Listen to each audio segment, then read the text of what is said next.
We skip Antwerp and travel north along the shore towards the youngest part of the Netherlands, the second Maasvlakte. Following the river upstream, we find the harbour city of Rotterdam.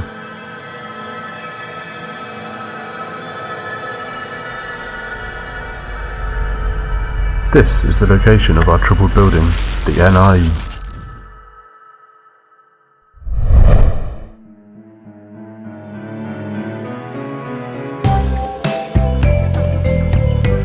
As we approach from the south, we begin to see a striking glass box. Here, they're having some problems with excessive amounts of solar radiation.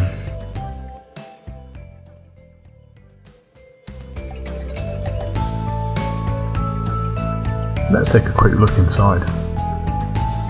In an attempt to shield the library, internal vertical solar shades have been fitted, but they do little to abate the heat of the midday sun, even on a dull day such as this.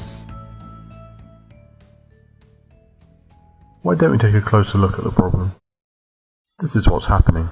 Solar radiation heats up the facades, and the building is prone to overheating, in particular the southernmost corner. The amount of radiation is strongly dependent on the season, as these simulations illustrate, but overheating is always a problem. Now, despite its complex geometries, we believe a simple intervention can be made to solve the problems, and so we have interested ourselves with looking at passive, solar-based solutions to improve the conditions of the NIE. Despite our common goal, we envision 3 uniquely different solutions, one using air, one with water, and the other metal. The Manitoba Hydro Place is a great example of the use of passive ventilation. The office tower has 3 6-story high winter gardens on the south to collect fresh air. The air moves through the offices towards the northern atriums. From there, air is drawn to the solar chimney. In summer, this exhaust air is taken by the wind. In winter, large fans guide it to the basement to reuse the heat. The principle is scaled down for the NIE. This section shows the restaurant, foyer, museum, library and offices. The structure is renewed and a double facade is added. This facade will function as a solar chimney. The solar chimney relies on a temperature difference. This causes a pressure difference, which introduces an updraft. The proposed chimney is no ordinary one. It houses a passive shading device. The updraft, caused by the solar radiation, will activate this device, change its shape to shade the interior and keep it cool. The principles for the fluid facade come from the research and prototypes made at the University of Liechtenstein. The construction of these panels is simple. At the centre lies a triple glazed unit, laminated either side by sheets of glass. This creates a gap for fluid to pass through. As the pump pushes the fluid up the facade, the water absorbs radiation from the sun, increasing its own temperature and reducing the heating of the room. This energy can then be extracted from the fluid as it passes from the top of the panel. Now we can see how this is implemented in the NIE. The current structure and facades are removed, and in their place the new liquid facade is erected.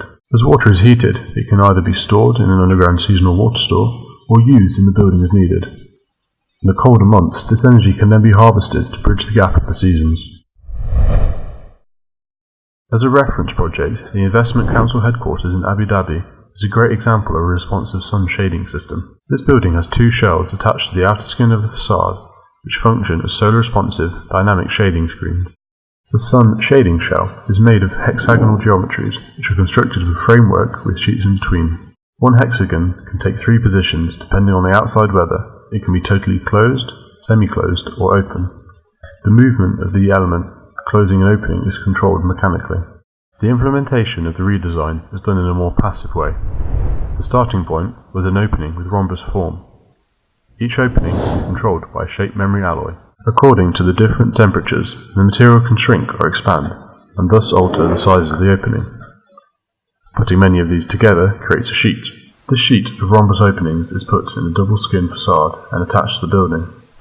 The double skin facade can heat up faster, and so the shape memory alloy will also react faster. Have one more look at the NIE. It might change forever. Thanks for watching.